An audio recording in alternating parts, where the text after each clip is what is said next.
What is happening, all you YouTube warriors out there? Range Day Bro back at it again, and I have a good one for you today.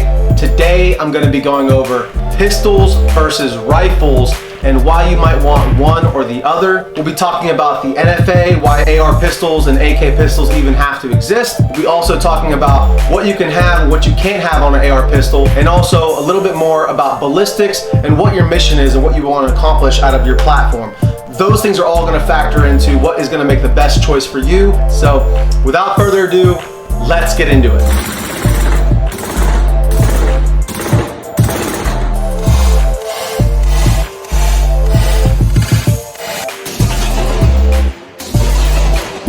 All right, so you can't really discuss AR, AK, or any other form of pistol without really discussing the NFA and the history behind it. To begin with. So for those of you who don't know, the NFA is the National Firearms Act that went into place back in the 1930s, and what that regulates is suppressors, short barrel rifles, and machine guns. Now the machine guns one is a little tricky because after 1986 you were not allowed to manufacture any new machine guns unless you were a manufacturer, an SOT, or government agency. The reason the AR pistol exists is because back in the 1930s when the NFA was put into place, they started to regulate short barrel rifles. A short barrel rifle is a rifle or shotgun or any firearm really. It doesn't have to be a rifle caliber. It could be 9mm, 45, so on and so forth. That has a barrel length shorter than 16 inches. Now, again, don't take my word for it, but I believe the ATF defines barrel length by sticking a rod down through the front of the muzzle, and wherever it reaches the bolt face, that's what they consider the length of the barrel. Anything that is shorter than 16 inches is considered a short barreled rifle if you have a rifle stock on there. So that's where, boom, pistol braces come into play. So pistol braces were originally designed to assist people that had disabilities. That's why they were designed, that's why they were brought into existence, and they've been approved by the ATF ever since, with some stipulations. There were some back and forth between manufacturers and people sending the ATF letters asking them if they can shoulder a pistol brace. They said no, then they said yes, then they said occasionally. So you always want to make sure you're keeping up with the laws and or the flip-flopping of laws that the ATF is putting into place, just so you don't end up on the wrong side of the law. Because the NFA requires that you get a $200 tax stamp and an extensive background check to either purchase and or manufacture SBR or short barrel rifle. So gun owners being gun owners don't like to be on lists, and I myself don't like to be on a list either, but we'll get into some of my NFA adventures here in a second. But that's why pistol braces came into existence, because if you put a pistol brace on here instead of a stock, then you don't have to go through the process of paying the tax to the Crown and waiting months and months and months for your Form 1 and or your Form 4 to come back if you're purchasing a short barrel rifle. However, I'm getting ahead of myself, so let's take a step back. What can we do with an AR pistol that legally still constitutes it as an AR pistol? So this has been a very confusing and convoluted topic, especially because the ATF is constantly going back on things they've already agreed were okay. It's happening on the daily. If you don't follow it closely, then it's really hard to keep up. However, I think this is pretty up to date, and as far as I know, I believe these are still true today. So you are allowed to put an angled foregrip on a pistol. There are a few other limitations as far as the length of pull. So the distance from the trigger to the back of the brace has to be less than 13.5 inches. And then there's a few other things like magnified optics that could be considered a little taboo, I guess. All right, so those are just a few things that you want to keep in mind. The way I have mine set up, this is my Daniel Defense Mark 18. I've showed you guys this video before. There's a review. I'll tag it up here in the card. The way I have this thing set up right now is for my home defense rifle, and that's going to take us into barrel length and caliber and ballistics. 10.3 inch 5.56 barrel. Endless debates on whether or not it's lethal, whether or not it's effective, because the 223 and 5.56 caliber get their lethality from their velocity, because it is such a small bullet traveling super fast. I think it was designed originally to travel about 3,200 feet per second out of like a 20-inch barrel or something like that. So when you cut the barrel all the way down here, they had some issues with reliability early on. That's why you hear the old nomenclature about how the AR is less reliable than the AK, because there were a lot of kinks they were working out. But with modern day machining, they've worked that all out, and Daniel Defense has really perfected this 10.3 inch. I've never had a malfunction on this AR pistol. It's just super durable. It's a great fighting rifle. However, you do have the limitations of the 10.3 inch barrel. Now, I'm not saying there are not limitations because of the caliber. There are, and people will argue about it, but I will tell you what, you'll still make hits on target out to 500 yards with a 10.3 inch barrel all day. I've done it. Now, whether or not those hits are gonna allow the bullet and the caliber to have enough expansion, the permanent cavity and temporary cavity and all that good stuff, that's up for you guys to decide. 10.3 inch barrel, you're gonna be limited naturally. Let's set this guy down and let's pull off our rifle here. This is our AR rifle. This is a ATX Armory, I think they call it the Adonis. Here we have a 14.5 inch FN cold hammer forged chrome line barrel. And I know what you're gonna say. You told me that it has to be 16 inches, otherwise it's an SBR. Well, that's where the little caveat comes in. It has to be 16 inches total length, including if you have a muzzle device which is pinned and welded. So down here, you probably can't tell in the video, but there is in fact a pin that goes into the threads through the flash hider and is welded so that this is a permanently fixed device, making this overall length about over 16 inches. I haven't measured exactly, but this is about 2.5 to 3 inches here. So you do the math, that's over 16 inches. So this is considered a rifle, and therefore I can have a vertical grip on it. I can have a proper rifle stock on it like we have the B5 systems here, and I can have a magnified optic, no problem at all. So that's the beauty of going with a rifle build. There's no sweat. You want a vertical grip, go ahead. If you want an angled foregrip, you can use that as well. But the biggest difference is having a proper stock and being able to get a proper shoulder and cheek weld and really take accurate shots in the sky, have a magnified optic, and there's just no limitations to what you can do with it. This is a long gun. This here is one of my favorite builds. This is kind of like my Star Wars build. It looks really futuristic. I love the midnight bronze, the burnt bronze they got on here. It's a little Cerakote combo they did for me over at ATX Armory, and I recommend them highly. But if you guys want to see a video on this build specifically, let me know and I'll go over it. But here we have the difference in barrel length. So what does that mean for ballistic performance? Well, before I move to that, as well, there's no limit on length of pull here. So the front of the trigger to the back of the stock, there's no limit on that. What do you get the benefits out of a 14.5? Well, you're gonna get increased distance and accuracy out of a 14.5. You're just gonna have a longer barrel, a little bit more reliability because the dwell time, the amount of time that the bullet is still in the barrel while the gases have vented through the gas port is longer, so you're gonna have a little bit more reliability. You're gonna have a softer shooting platform with a longer barrel. Now, it's not that much longer than the Daniel Defense. This is a rifle, so you have to deal with the size. You have to deal with how long it is and maneuvering it in and out of corners. If you're in a vehicle doing vehicle work, it's just longer, a little bit more to wield around. I mean, you can tell the weight difference in swinging this guy, you know, transitioning from target to target versus when you're doing it with an AR pistol. It's just a lot lighter, it's a lot smaller, it's a lot quicker. So it's really about what your mission is, which I'm gonna get into right now. So we can't talk about ballistics without talking about other calibers. Obviously the 5.56 is somewhat limited when you get down to the 10.3. I know you've heard it probably a billion times. This is the shortest I would go on a 5.56 is a 10.3 inch barrel. And really, I wouldn't want this ideally for anything outside of 200 yards. I would be using this for home defense, and for maybe some room clearing type things, and that's about it. I would use this for those things primarily, and if I had to, or I knew my mission required a longer type engagements, I would probably go to something like the 14.5, or I know some guys are big fans of the 11.5s and 12.5s, so I got nothing against those. In fact, I would love to have an 11.5. I just haven't gotten around to building one yet.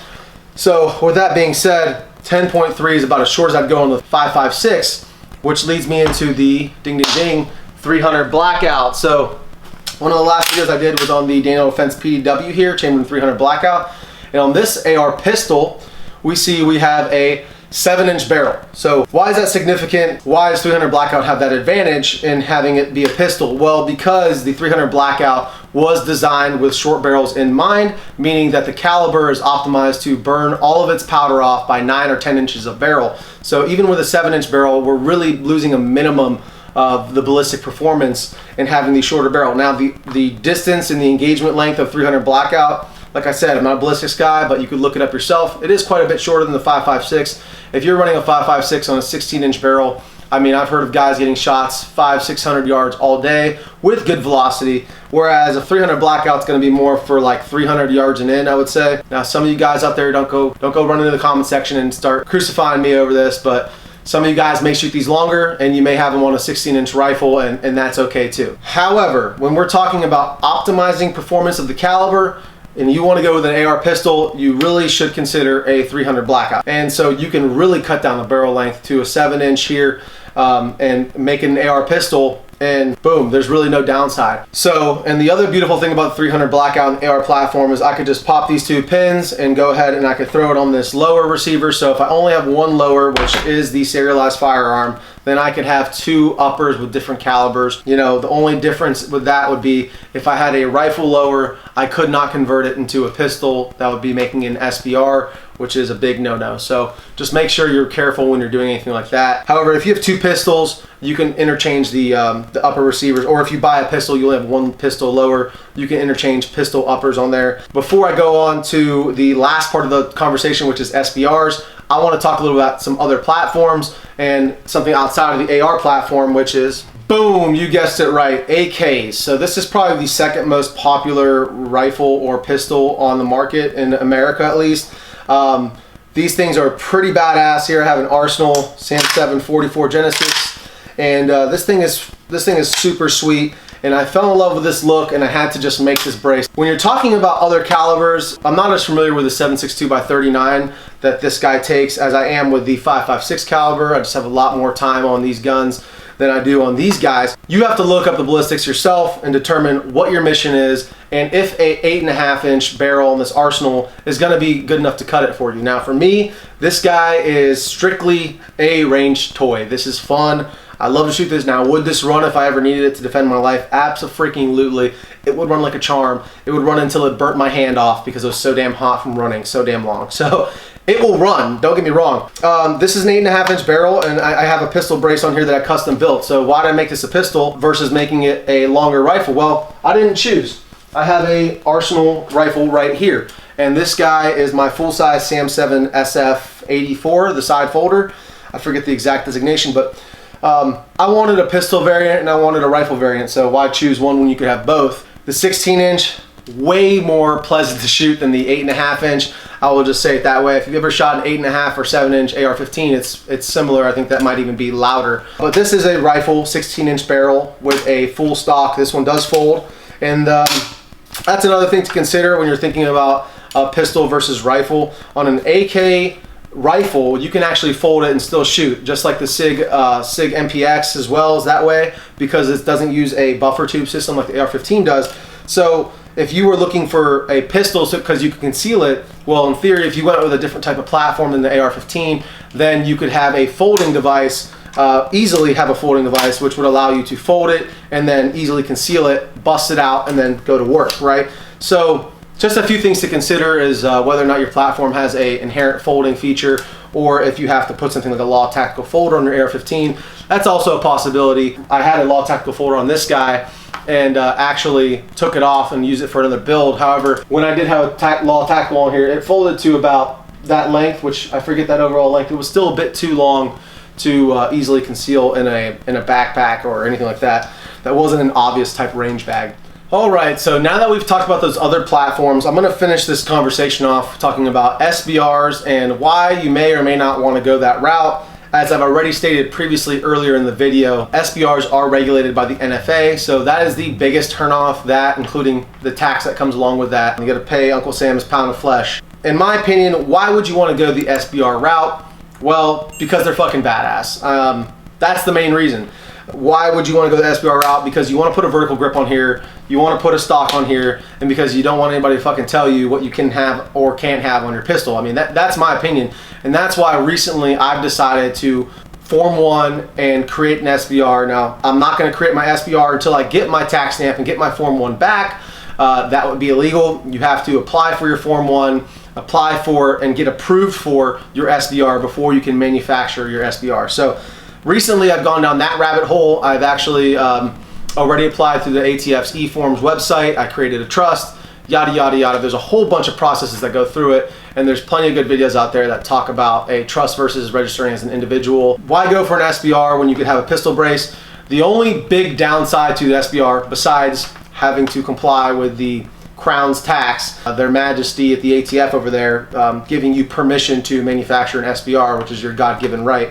I mean, this gun is no more lethal with a stock on here and a vertical grip than it is as it sits today. But these laws are in place, so we'll play nice, follow the rules, and pay the taxes. Is the fact that you have to notify said tyrants, the ATF, when you cross state lines. That is the biggest difference. If you have an AR pistol like this here, you don't have to notify the ATF where you're taking it, when you're taking it, so long as it's legal to be owned and possessed in said state or said location you're going into. Whereas if this was an SBR, I would have to go ahead and print out a form, mail it to the ATF, fill it out, mail it to the ATF, and notify them and notify the state that I'm going to that I will be traveling with an SBR through their state. Now, that to me is the biggest turnoff to having an SBR. It's not even the tax or the bullshit you have to go through to get it. It's really just you're limited to your location, because let's be honest, nobody's printing out that form and sending it unless you're moving. There's really no reason if you own other ARs and AR pistols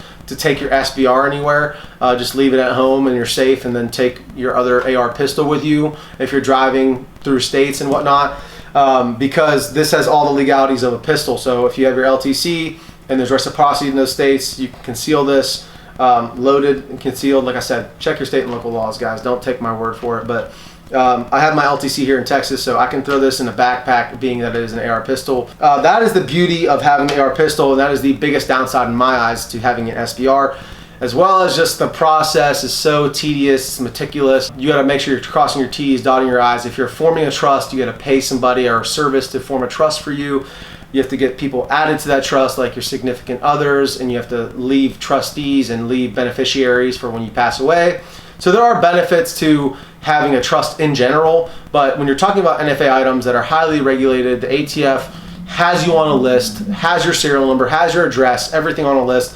Whereas most gun owners don't want that, and I totally understand. However, in my opinion, if you have multiple ARs, there's no harm in getting one SBR lower. That way you can put whatever barrel length, whatever configuration upper on it. You can change those out as you'd like and just have one SBR lower. So that's what I'm planning on doing.